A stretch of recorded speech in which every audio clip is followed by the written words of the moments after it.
The thing about Chelsea is life is never boring. Hey chaps, welcome back to properchels.tv, your one-stop Chelsea news channel. I'm your host, as always, Logan Blue. Okay, Jesus, Lord God, Mary, Joseph, all of the other saints, how did Chelsea win that match? I have no idea. We were pants. People, pants. P-A-N-T-S. Like C-H-E-L-S. Chels, pants. Yes, we were rank average. That first half, particularly, we were extremely bad. In the second half, we got better. We had a really good 10 minutes, 10 to 15 minutes in the second half. But let's drill down into this, compartmentalize the game a little. First of all, Sanchez in goals. He was immense. He had a fantastic game. As you know, I am not the biggest Sanchez fan. I suspect you're not the biggest Sanchez fan, but he was great today. And I don't just mean saving the penalty. I mean, during the rest of the game, his distribution was, if not excellent, certainly very good. His saves when he needed to make them were all top notch. Most of the saves he would be expected to make, but he's been letting some of those in previously. So we take that as a big sign of improvement from him. And then of course there was the penalty save, which it wasn't the best penalty, to be fair, but it wasn't awful. So it needed saving, and he's a unit. The guy's Sanchez is he's a big lad, so he's got the reach of an albatross, and he got across beautifully, picked the right side, strong left arm, saved it, brilliant, kept us in the game, which was pivotal, because if we didn't stay in the game, we were losing that game. Bournemouth would have gone on to win that game, I feel sure, because we were so bad. Now, look at our defense, right? So I'm looking at SofaScore here, and it's got a 6.5 for Disasi, 7.5 for Fofana, 7.3 for Colwell, and 6.9 for Cucurella. I mean, what the hell are they smoking over at SofaScore? How did Disasi get 6.5?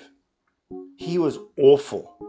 It was like he was a championship level player, and I love the guy's spirit, I do, but unless he really bucks up his performance, we have to sell him in January. We just do. Newcastle apparently were interested in him during the summer. Maybe we should have just sold him, because he was bang average, but he wasn't the only one who was bang average. And a little caveat to this commentary on Disasi, he was playing on the right, which is not where I would have obviously played him. I didn't pick him in my match preview. If you saw that, I wanted Vega in at right back. I thought he would have been an excellent choice to stabilize things, because he's a midfielder, defensive midfielder. I know he's left-footed, but I felt that he would have been a really good stabilizing influence over on the right, because again, he's another big lad. He's a good, what is he, 6'4" or 6'3", 6'4", something like that. And being 20, he's full of beans. He can get up and down the wing if he needs to. But yes, so Disasi was awful, and Fofana and Colwell, they improved in the second half. They did improve in the second half, which is maybe why they've got a 7.5 and a 7.3 SofaScore respectively, but 6.5 for both of them from me, because they were rank average in the first half. And Fofana particularly was just, I don't know, he was like he was asleep for most of the game, or stuck in second gear. and his hospital pass back to Sanchez for the Bournemouth penalty. Wow. What the hell was that? That's a Sunday League pass. Just, put your boot through it, man. Jesus. Give the goalkeeper a chance at least. But yeah, rank average. I thought Cucurella was, how in the name of all things holy can Cucurella only get a 6.9 when he was by far the best defender we had? He spent a lot of time inverting into midfield. So, he was doubling up on his defensive duties. It wasn't his best game, but I would have given him a 7.5, and he would have been by far the best score from me in relation to our defenders. Caicedo got a 7.1, Vega got a 7.6. I agree with Vega. I thought he was very good. A couple of misplaced passes, but he's 20, so he's still kind of learning the game. But I think he's a natural leader, and he's a very stabilizing influence, both in defense and in midfield. So yeah, I think he's going to be an absolute bargain and prove to be a very, very good buy indeed.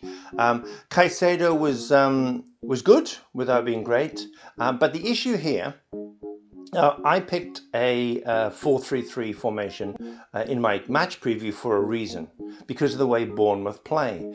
Now, we played with a 4-2-3-1 with only two deep line sixes. Now, what happened was the entire first half, and to be fair, most of the second half, we were overrun in midfield. Now, it's all well and good having all this attacking prowess. Look at this, we've got 3 plus a centre forward. Oh, wow, we're going to score like 10 goals. No, because there's a huge gap between what happens in our defence and what happens in our midfield. And when they're overpowering us in midfield, which they were all the time, then we need an extra body there. Right? And yes, Cucurella was trying to invert and trying to be that extra body. I understand the logic of that. If we invert one of our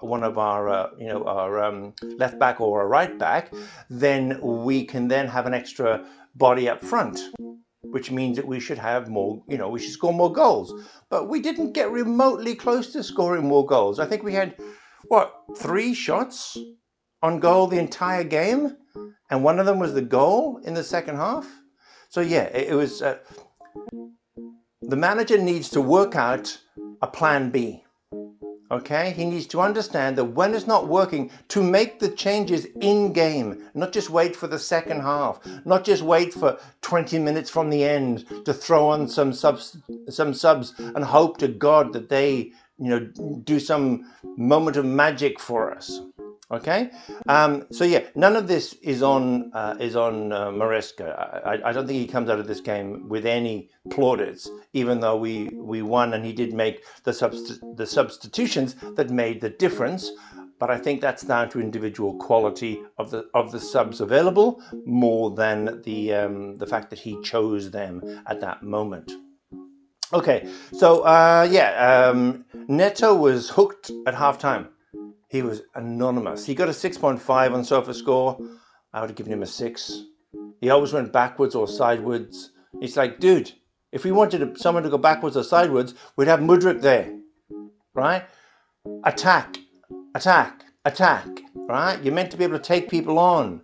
Bit of moment of magic. Go outside, go inside. Little triangles, 1-2 here, 1-2 there. Anyway, so he was hooked. I think he's a very good player, so I don't want to be too hard on him, but he was hooked. Cole Palmer, he got a 7.1. That's about right. He was competent. He wasn't great. He didn't affect the game at all. Same with Madueke. Actually, Madueke, he got a 7. He got a 6.9. Yeah, again, that's about right. He was largely invisible. Now, why was Neto and Madueke and Palmer invisible? Because we were overrun in midfield, and Bournemouth were first to the second ball almost every single time. Chelsea against Wolves, for example. Chelsea at our best is when Chelsea has all this time on the ball, and look at me, says Palmer, I can do this, and oh, look at Madueke, let's pass, lovely, we can do this together, go up the right-hand side, go inside, go outside. Wonderful. They didn't give us any time. There was no time on the ball. So when that happens, you have to fight. And it's the fight that was lacking, especially in the first half. Not so much in the second half. We had to go in the second half. Jackson, 6.4. Again, disappointing. If we had a world-class striker, and I'm not trying to dig Jackson out here because, he made some good runs, but, when he gets a half chance, are there any of us who really think he's going to score it? If there's that one half chance in a game he gets, do we really think he's the difference maker that's going to score that? Or is he a guy that needs 3 to 4 chances to get that one goal? Which is great when we've got loads of the ball and we're making loads of chances. And our XG is high.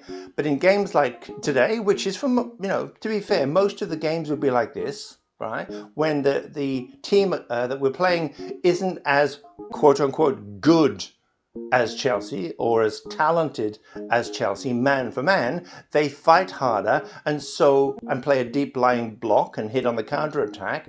We have to fight equally as hard. Because it's not as if we're 1970 Brazil that can just outplay everybody, no matter how much the other guys run and fight and harry. Okay? We've got to match them man for man in effort. I know that sounds like a cliche, but it's absolutely true, and it's something that our team has got to learn. First half, just horrible. Oh my God, watching it was like watching paint dry. I could barely keep my eyes open. In the second half, it started much the same until we brought on the subs.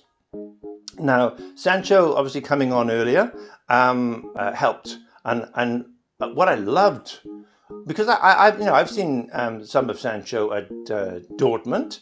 I saw some of Sancho at Man United, but I never really thought he was kind of all that.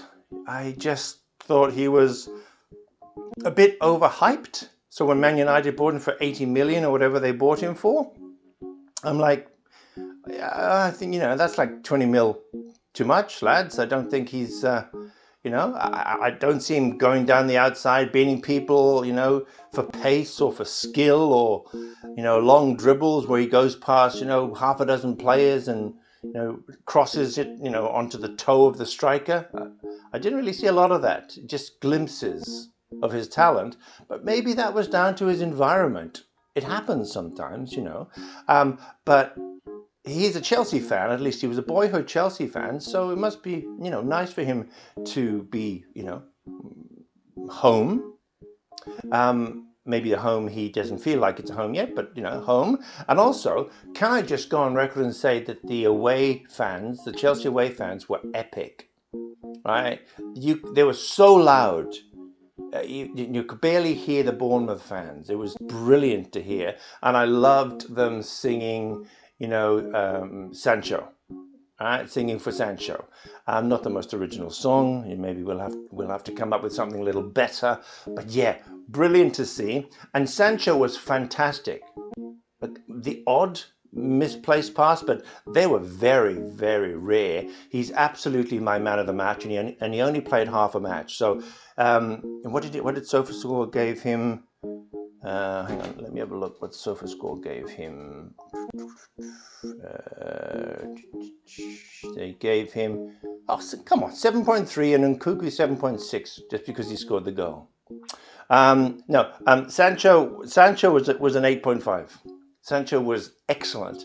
He beat his man regularly, or he feinted to go outside and had a beautiful cut pass on the outside of his right foot to one of the strikers, including the time he got it to Nkunku, and Nkunku scored a brilliant solo goal.